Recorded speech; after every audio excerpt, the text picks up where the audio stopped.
Hello friends, hope you all are fine. Today we are going to start our chapter number 8 of class 12th Indian Economic Development, and the name of chapter is Comparative Development Experience of India and its Neighbor.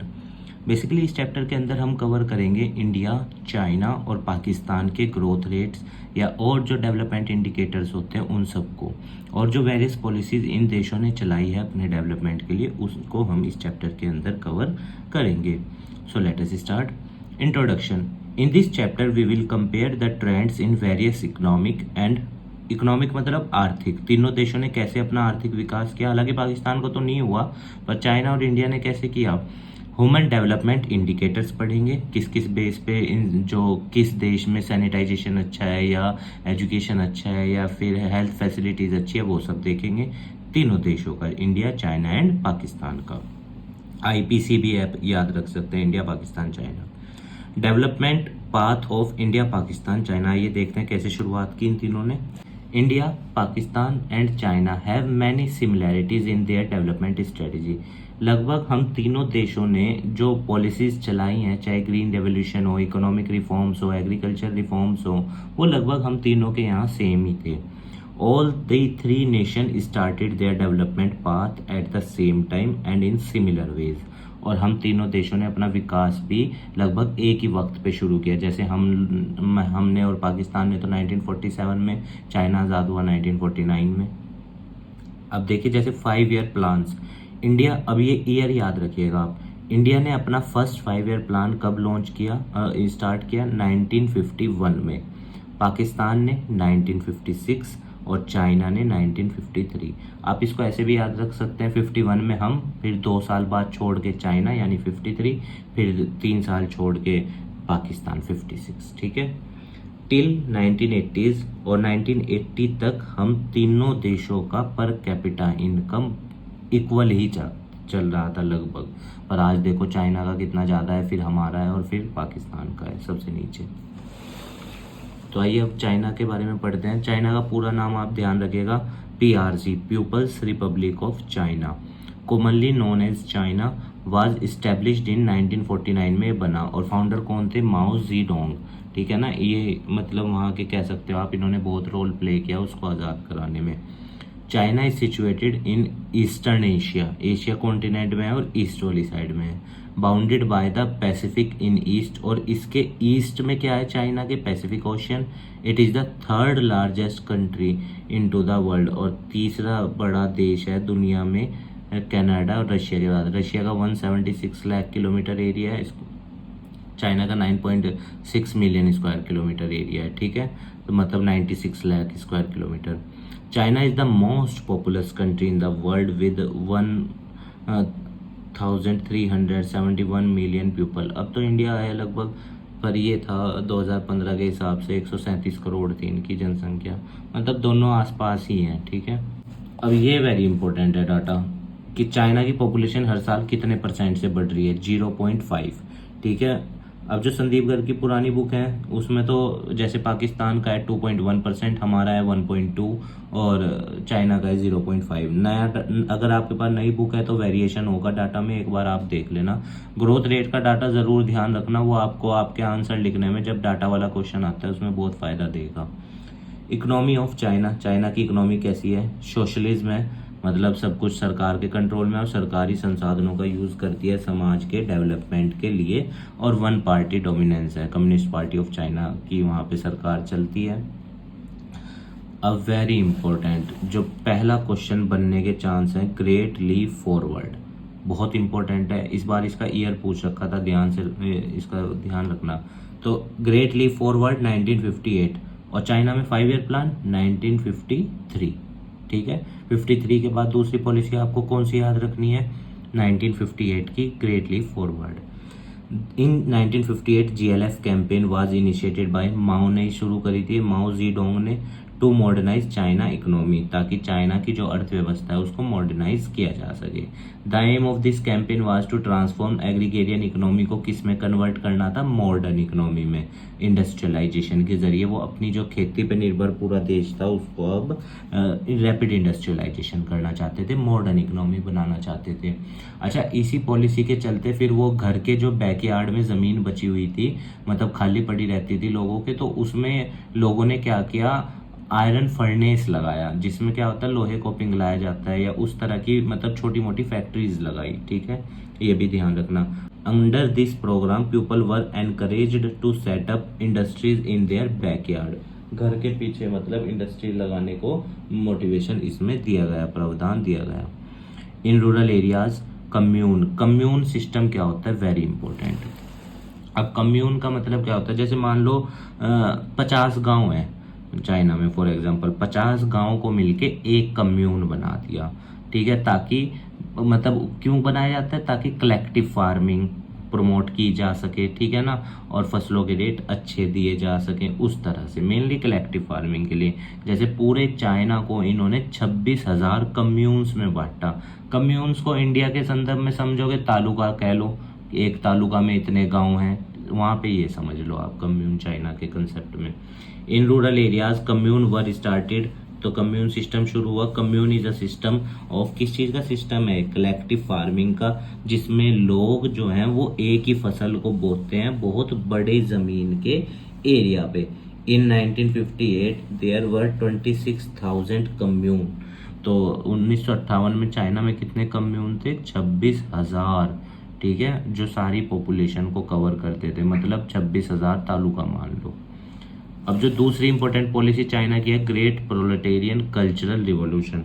अब इसमें China ने क्या किया, इसमें China ने अपने देश के लोगों को, रिसर्चर्स को, स्कॉलर्स को दूसरे देश में भेजा, स्टूडेंट्स को, कि वहाँ पे जाओ, अच्छी अच्छी चीज़ें सीखो और वापस अपने देश में आओ और अपने देश का डेवलपमेंट करो। ये पॉलिसी याद रखना। तो पहला आपको ध्यान रखना है 1953 का चाइना का 5 ईयर प्लान, 1958 की ग्रेट लीप फॉरवर्ड और ग्रेट प्रोलेटेरियन कल्चर 1965। ठीक है, पूछता है तो ध्यान रखिएगा जरूर। अब जनरली देखा जाता है दूसरे देशों में क्या होता है, जैसे हम अपने देश की बात करें, अगर हमारे यहाँ बड़े इंस्टीट्यूट हैं देश के, उनसे पढ़ते हैं और दूसरे देश में जॉब करने चले जाते हैं। ठीक है, हर व्यक्ति फ्री है, फ्रीडम टू प्रोफेशन आर्टिकल 19 में समझ आता है। पर ये तो देखिए कि उस देश ने क्या किया कि अपने लोगों को कहा दूसरे देश जाओ, वहाँ से अच्छी अच्छी चीज़ें सीख के आओ और फिर अपने देश का डेवलपमेंट करो। तभी आज उनका देखो 14 ट्रिलियन के आसपास का जीडीपी है। अगर हम अमेरिका के बाद यूरोपियन यूनियन को छोड़ दें तो इसी देश का सब, अगर सिंगल देश की बात करें तो अमेरिका के बाद इसी का सबसे बड़ा जीडीपी है, ट्रिलियंस में। इन 1965 माओ Zedong introduce the great proletarian cultural revolution. शुरू हुआ 1966-76 में तक चला ये, अंडर विच स्टूडेंट्स और प्रोफेशनल्स को दूसरे देश भेजा गया, दूसरे देशों में कि जाओ वहाँ से अच्छी अच्छी चीज़ें सीख कर वापस आओ और अपने देश का विकास करो। अब जो चौथी चीज़ आपको चाइना के संदर्भ में याद रखनी है वो है चाइना के रिफॉर्म, इकोनॉमिक रिफॉर्म। जैसे हमारे यहाँ तो आए थे 1991 में, पाकिस्तान में आए 1988 में, चाइना में आए 1978 में। तो अब आपको चाइना की 4 चीज़ें ध्यान रखनी है, 1953, 1958, 1965, 1978। ठीक है, reform introduce in China. The present day fast industrialization growth China में इसी वजह से हो पाई है क्योंकि वो अपने यहाँ रिफॉर्म ले आए थे, इकोनॉमिक रिफॉर्म 1978 में, और हम अपने यहाँ लाए थे इनसे 13 साल बाद 1991 में। ठीक है, ये भी एक कारण है कि चाइना बहुत तेजी से तरक्की कर रहा है। In the initial phase reforms were initiated. शुरुआत में तो रिफॉर्म वो एग्रीकल्चर, फॉरेन ट्रेड और इन्वेस्टमेंट तक सीमित थे, बाद में उन्होंने इंडस्ट्री में भी लाए। पर अगर हम अपने एग्रीकल्चर रिफॉर्म की बात करें तो कोई वो ज़्यादा सक्सेसफुल नहीं रहे। तभी आज भी देखो आप, हमारे यहाँ पे एग्रीकल्चर का कंट्रीब्यूशन देश के जीडीपी में लगातार घटता जा रहा है। कोई भी फादर नहीं चाहता कि उसका बच्चा किसान बने, जनरली आमतौर पर जो देखा गया है। तो इसलिए एग्रीकल्चर का कॉन्ट्रीब्यूशन डे बाई डे घट रहा है। अब इन्होंने एक पॉलिसी और चलाई अपने डेवलपमेंट के लिए, चाइना ने, dual pricing in the reform process. क्या था मतलब, farmer and industrial units were required to buy and sell fix quantities. In inputs and output on the basis of price fixed by the government. तो जो किसान है या जो factory वाले हैं वो उस रेट पे सामान को खरीदेंगे जो रेट सरकार तय करेगी। ये इसलिए किया गया था ताकि मार्केट में जो है वो स्टॉक ना लगाया जा सके, लोग कमी ना कर दें, इन्फ्लेशन ना आ जाए इसलिए। और क्वांटिटी भी फिक्स थी फॉर अदर ट्रांजेक्शन, और जो दूसरी चीजें ट्रांजेक्शन्स थी जो बाजार से रिलेटेड थी वो मार्केट प्राइस पे होंगी। पर फैक्ट्री वाला और फार्मर किसके रेट पे बेचेगा, जो सरकार तय करेगी। अच्छा, फिर उन्होंने अपने यहाँ स्पेशल इकोनॉमिक जोन भी बनाए। बेसिकली स्पेशल इकोनॉमिक जोन बनाए जाते हैं उन इलाकों में जो बैकवर्ड है उनके डेवलपमेंट के लिए। तो और किस लिए बनाए जाते हैं, जैसे हमारे यहाँ इंडिया में सेज बनाए गए थे गुजरात के अंदर, तो किस लिए बनाए जाते हैं सेज, ताकि फॉरेन इन्वेस्टर, दूसरे देश के इन्वेस्टर आए, फैक्ट्रीज लगाएं और हमारे देश का डेवलपमेंट हो। तो चाइना ने ये शुरू किया ताकि दूसरे देश की कंपनियां पैसा लगाएं वहाँ पे, क्योंकि देखो जब एक बैकवर्ड इलाके में फैक्ट्रीज लगती है ना तो फिर वहाँ के लोगों को रोजगार भी मिलता है और वहाँ का डेवलपमेंट भी होता है। तो ये था चाइना। इसके आपको great colonial culture, great leap forward, reforms और 5 ईयर प्लान, ये ध्यान होने चाहिए जरूर। अब इसकी बात कर लें अपने नेबर की, पाकिस्तान की। इस्लामिक रिपब्लिक ऑफ पाकिस्तान इसका पूरा नाम है और इसको आज़ादी मिली थी 14 अगस्त 1947 को, ठीक है ना। और इसने अपने आप को इस्लामिक देश डिक्लेयर कर रखा है पाकिस्तान ने। और ये है कहाँ पे, साउथ एशिया में है ये। और इसका बॉर्डर किस किस देश के साथ है, सेंट्रल एशियन कंट्रीज के साथ भी और मिडिल ईस्ट के साथ भी इसका बॉर्डर है। एरिया की बात कर लें इसकी, the country has an area of 7,96,095 square kilometre का इसका एरिया है। फॉरेस्ट एरिया इसके पास 42,300 स्क्वायर किलोमीटर का है। और खेती करने का एरिया इनके पास है 2,21,300 स्क्वायर किलोमीटर का, ठीक है। फिर भी अगर हम अपने तीनों देशों में कंपैरिजन करें तो हम और चाइना तो बहुत आगे बढ़ गए और पाकिस्तान की इकोनॉमी कोलैप्स के हालात में आ चुकी है। क्योंकि देखिए जहाँ पे भी रिलीजियस टच होता है पॉलिटिक्स में, वहाँ पे फिर जो चीज़ें होती हैं वो रिलीजन के हिसाब से चलती हैं, फिर वो पॉलिटिकल इनस्टेबिलिटी आती है, इकोनॉमिक इनस्टेबिलिटी आती है। तभी तो आज तक उनके वहाँ कोई भी प्राइम मिनिस्टर ऐसा नहीं है जो 5 साल का कंसेक्यूटिव टर्म पूरा कर पाया हो। तो बहुत सारी फुलिशनेस है उनमें। और फिर दूसरे देशों से रिलेशन खराब करना, हमारे से देख लो ट्रेड बंद कर रखा है। हमें थोड़ी कोई नुकसान है उनके ट्रेड बंद होने से, उनको नुकसान है क्योंकि वही सामान खरीद रहे हैं अब भी वो। और हमारे यहाँ से पहले दुबई जाता है, दुबई से उनके यहाँ जाता है। तो महंगा तो खुद के लिए ही कर रखा है उन्होंने। तो पाकिस्तान की बात करें, दुनिया का छठा पॉपुलस कंट्री है। अब तो ज़्यादा हो गई होगी, 22-23 करोड़ हो रही होगी।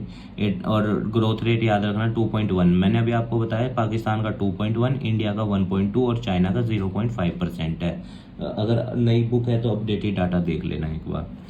और सेकेंड लार्जेस्ट मुस्लिम पॉपुलेशन है दुनिया में, इंडोनेशिया में सबसे ज़्यादा मुस्लिम है, उसके बाद इस देश में है।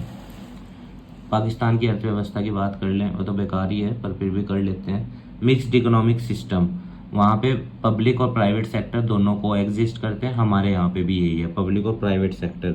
मिक्स्ड इकोनॉमी उसको बोलते हैं जिसमें पब्लिक और प्राइवेट सेक्टर दोनों डोमिनेट करते हो, दोनों म्यूचुअल अंडरस्टैंडिंग से निर्णय लेते हो।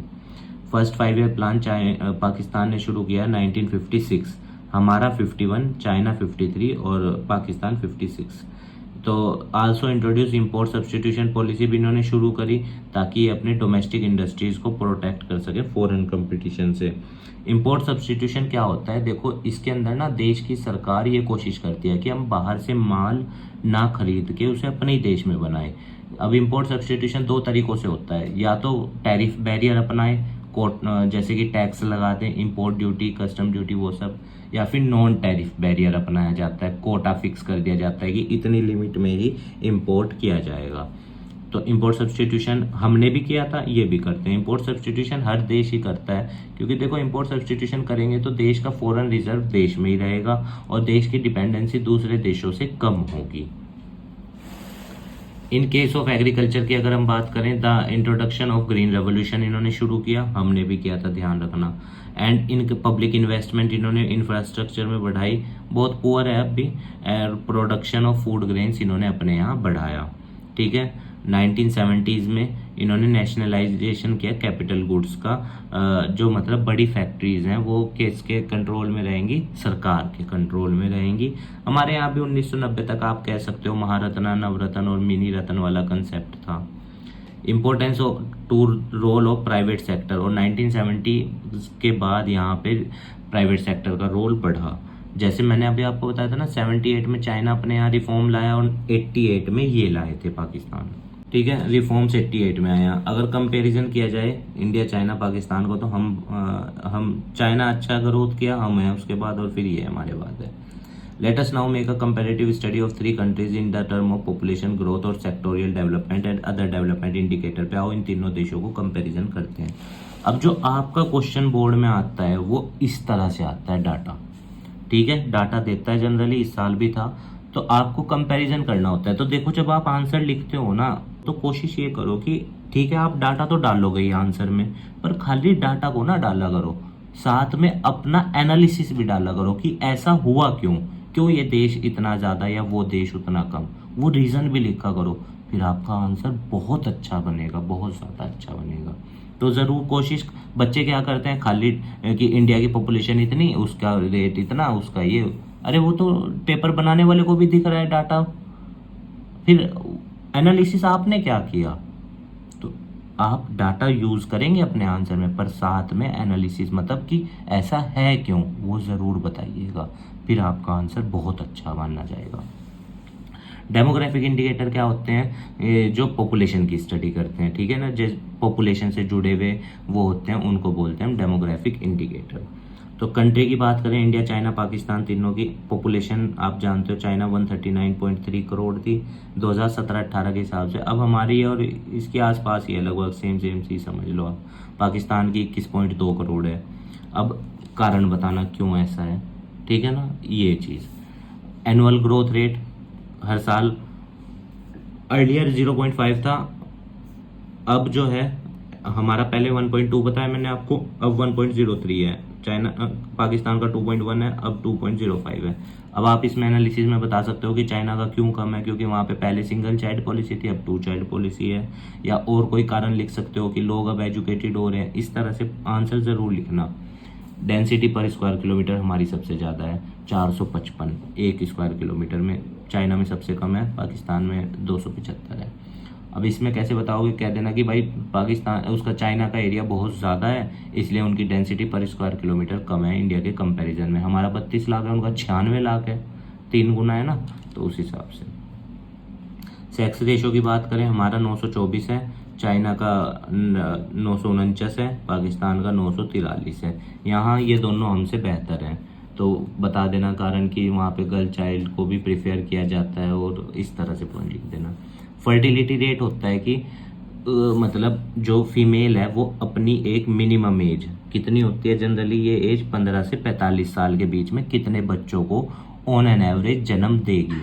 तो इंडिया में 2.2 एवरेज है, मेन जनरली 2 या 3, चाइना में 1.7, 1 या 2 होता है, पाकिस्तान में 3.6। ये इनके लिए प्रॉब्लम का वो है, 3.6 मतलब 3 या 4 बच्चे ऑन एन एवरेज वहाँ पे जन्म देते हैं। अर्बनाइजेशन कितने परसेंट लोग शहरों में रह रहे? इंडिया में 34%, चाइना में 59% और पाकिस्तान में 37%। तो यहाँ पे और यहाँ पे ये दोनों हमसे बेहतर हैं, ठीक है। और इसमें भी डेंसिटी पर स्क्वायर किलोमीटर में भी बेहतर है। पॉपुलेशन ग्रोथ की बात करें, इसी डाटा का एनालिसिस है अब ये, चाइना की सबसे ज़्यादा, फिर इंडिया की, फिर पाकिस्तान की है। अब आप इसमें रीज़न ज़रूर लिखना अपना, वहाँ पे जब आप डाटा का यूज़ करोगे, डाटा लिखना है आपने अपने आंसर्स में, पॉइंट्स में, पर उसके साथ साथ अपना एनालिसिस भी लिखना है। बच्चे एनालिसिस नहीं लिखते, फिर वहाँ पे नंबर कटते हैं, तो उस चीज़ का ध्यान रखिएगा आप। ग्रोथ रेट ऑफ पॉपुलेशन की बात करें, किसका ग्रोथ रेट सबसे ज़्यादा है पॉपुलेशन में? पाकिस्तान का है 3.6, देन इंडिया का है 2.2 और चाइना का है 1.7, ठीक है। इन 1979 चाइना लॉन्च, क्योंकि क्यों हुआ था वहाँ पे, 1 चाइल्ड पॉलिसी आई हुई, अब 2 चाइल्ड है, इस वजह से उनका पॉपुलेशन का फर्टिलिटी रेट या पॉपुलेशन की ग्रोथ रेट कंट्रोल में है। डेंसिटी 1 स्क्वायर किलोमीटर में कितने लोग रहते हैं? सबसे ज़्यादा आप जानते हो India, then Pakistan, then China. क्यों? क्योंकि चाइना के पास सबसे ज़्यादा एरिया है, इसलिए उसमें सबसे कम लोग हैं पर स्क्वायर किलोमीटर में। सेक्स रेशो की बात कर लें, चाइना का सबसे ज़्यादा है, और फिर क्योंकि लिटरेसी रेट उनका बहुत ज़्यादा है, लोग पढ़े लिखे हैं और उस वजह से। और हमारे यहाँ पे थोड़ा सा कई बार क्या होता है, कुछ राज्यों में ऐसा है जो फीमेल चाइल्ड को जनरली, क्योंकि हम पैट्रियार्कल सोसाइटी में बिलीव करते हैं जनरली इंडियंस, तो इसलिए क्या होता है कि मेल डोमिनेंसी या लड़का वाला कंसेप्ट वो आप समझ रहे होंगे। फर्टिलिटी रेट की बात करें, ऑन एन एवरेज 15 से 45 साल में एक महिला कितने बच्चों को जन्म देती है, तो पाकिस्तान में सबसे ज़्यादा है, अभी हमने पढ़ा 3.6, और इंडिया का 2.2, और देन चाइना का 1.7। इसीलिए P is greater than I is greater than C. Urbanization, शहरों में सबसे ज़्यादा लोग, चाइना में 34%, पाकिस्तान में 37%, और इंडिया में, चाइना में 59%, पाकिस्तान में 37% और इंडिया में 34%। ग्रोथ इंडिकेटर्स की बात कर लें, let us have a comparative study of the 3 countries, growth के टर्म में समझते हैं ये तीनों देशों को। तो जीडीपी की बात करें, इंडिया का 5.7, डाटा का एक क्वेश्चन आएगा, ये आप ध्यान रखना, गारंटी क्वेश्चन, मतलब मुझे पूरी उम्मीद है कि हर साल ये देता ही देता है एनालिसिस के लिए डाटा का, तो प्लीज़ आप अच्छे से एनालिसिस कीजिएगा उस डाटा का, क्योंकि डाटा दे रखा है, याद तो करना ही नहीं है, उसी डाटा को यूज़ करना है, बस अपना एनालिसिस अच्छा लिखिएगा। इंडिया का 5.7% से ग्रोथ कर रहा था, अब 7.3 से, ग्रोथ रेट हमारा सबसे ज़्यादा है, चाइना का 6.8 है और इसका तो 5.3 है। ठीक है, ग्रोथ रेट मतलब देश का जीडीपी में कितने % से ग्रो कर रहा है, क्योंकि हम फास्टेस्ट इमर्जिंग इकोनॉमी है। सेक्टोरियल कंट्रीब्यूशन की बात करें, अगर हम देश में किस सेक्टर से कितना पैसा आता है, आइए देखते हैं देश के ग्रोथ वैल्यू एडेड में कौन सा सेक्टर कितना पैसा जनरेट करता है। तो अगर हम एग्रीकल्चर की बात करें, इंडिया का 16% पैसा, चाइना में 7% खेती से आता है और पाकिस्तान में 24%। इंडस्ट्री से बात करें, हमारा 30% पैसा आता है, कहाँ से, इंडस्ट्री से, चाइना का 41%, पाकिस्तान का 19%। यहाँ इंडस्ट्री कहाँ लगेंगी, ये इनकी फॉरेन ट्रेड पॉलिसी या कुछ है ही नहीं, जब इस देश में पुअर सेक्टोरियल वो है इंफ्रास्ट्रक्चर फैसिलिटी। जिस देश का इंफ्रास्ट्रक्चर अच्छा होता है ना, रोड, हाईवेज, कम्युनिकेशन, वहाँ ज़्यादा होता है देश में इंडस्ट्री का रोल। सर्विस सेक्टर की बात करें, हमारा 54%, चाइना का 52% कॉन्ट्रीब्यूशन है देश में, और पाकिस्तान का 57% है। ठीक है, ये तीनों देश के ग्रोस वैल्यू एडेड में। वर्क फोर्स की बात करें, कितने % पॉपुलेशन कहाँ लगी हुई है, हमारी 43% पॉपुलेशन कहाँ है, एग्रीकल्चर में। चाइना की 26% है एग्रीकल्चर में, पाकिस्तान की 41% है। ठीक है, अब देखो इनकी 41% है, इनका कंट्रीब्यूशन 24 है, हमारी 43, इतनी ज़्यादा है, फिर सिर्फ 16% कंट्रीब्यूशन है, क्योंकि एग्रीकल्चर के डेवलपमेंट की कोई बात ही नहीं कर रहा है। इंडिया की 25% जो वर्क फोर्स है वो इंडस्ट्री में है, चाइना की 28 है। अब चाइना की 28 है, 41 कंट्रीब्यूशन है, हमारी 25 है, 30 कंट्रीब्यूशन है। पाकिस्तान की के लिए देखो यहाँ नुकसान है, इसकी 24% पॉपुलेशन इंडस्ट्री में, पर देश में पैसा कितना आता है इंडस्ट्री से, सिर्फ 19%। और अगर हम सर्विस सेक्टर की बात करें, हमारी 32% है और पैसा कितना आता है, 54। चाइना की 46% है और पैसा कितना आता है, 52। और ये हमारे लिए अच्छा है, सबसे अच्छे हम हैं इसमें। और इनकी 35% है और इनका पैसा कितना आता है, 57%। तो ये ह्यूमन डेवलपमेंट रिपोर्ट के हिसाब से था डाटा, ये आप ध्यान रखिएगा, यही मैंने यहाँ पे इस तरह लिखा है। ठीक है, तो आप समझ जाएंगे इस पर एग्रीकल्चर में कौन अच्छा है, वर्क फोर्स में या इंडस्ट्री में। 3 बेस पे मैंने यहाँ सेक्टोरियल है ये, मतलब किस सेक्टर से कौन देश कितनी पॉपुलेशन लगी हुई है कहाँ पे। अगर मैं सेक्टोरियल वाइज बात करूँ प्राइमरी सेक्टर की, तो वर्क फोर्स का डिस्ट्रीब्यूशन देखो, इंडिया का ज़्यादा है, फिर पाकिस्तान, फिर चाइना, और देश के जीडीपी में पाकिस्तान का पैसा ज़्यादा आता है, फिर इंडिया, फिर चाइना। इस तरह से ये तीनों को कंपैरिजन किया गया है। ह्यूमन डेवलपमेंट इंडिकेटर्स की बात कर लें, वो आयाम जो यूएनडीपी ने तय कर रखे हैं, यूनाइटेड नेशन डेवलपमेंट प्रोग्राम ने, जिस बेस पे हम देशों को कंपैरिजन करते हैं। तो आइए करते हैं कौन सा देश कितना अच्छा है। ह्यूमन डेवलपमेंट इंडेक्स में हम 0.645 पे हैं, वो 0.765 पे है, पर चाइना और पाकिस्तान सबसे कम है। तो यानी पहले चाइना आएगा, फिर इंडिया आएगा, फिर पाकिस्तान। रैंक देख लें, इसकी सबसे अच्छी है, चाइना की 87 है।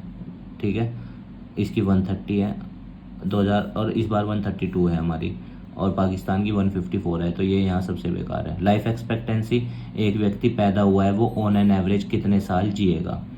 चाइना में 76.9, इंडिया में 69.7, और पाकिस्तान में 67.3। तो यहाँ पे चाइना अच्छा है। अब इसमें आप कैसे बता सकते हो कि लाइफ एक्सपेक्टेंसी वहाँ का ज़्यादा है? कह देना कि मेडिकल फैसिलिटीज़ अच्छी होंगी, और कह सकते हैं कि हम स्टैंडर्ड ऑफ लिविंग हाई है, तो इसलिए।